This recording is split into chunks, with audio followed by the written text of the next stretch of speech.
Good evening, welcome to my laboratory. Here I'm starting the development of a half-wave TinselKoil.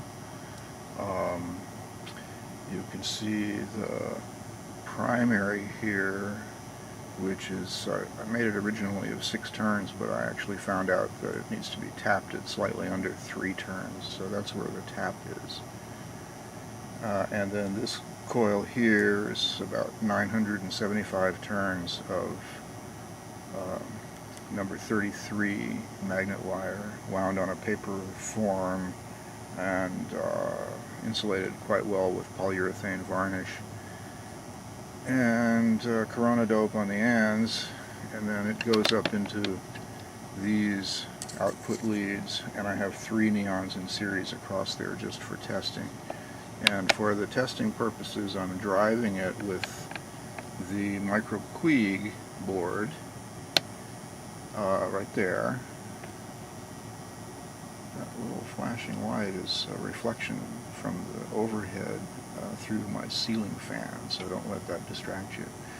I have a 10-to-1 scope probe hooked across the drains, that is across the tank circuit, that is across the primary of that. And then I have a 100-to-1 scope probe hooked across the secondary output there. And like that. So, and I'm powering the micro Quig board with the 12-volt battery right there, that's all. Okay, so let me go ahead and make the connection, the power connection,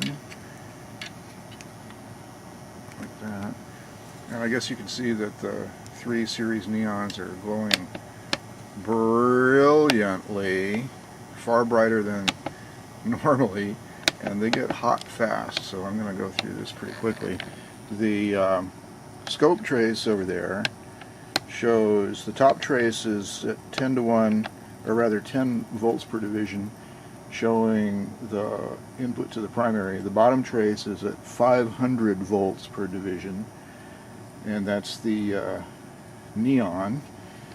And then the frequency counter over there is showing us the frequency of that primary input, and like that.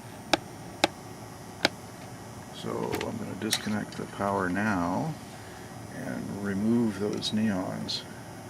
Oh man, those things are hot. Ow, ow, ow, ow, ow. Okay, so the neons are disconnected now, and now we'll get a, well, they're disconnected on one side, but they're still glowing. That's interesting. That means we have plenty of radiant, or rather RF.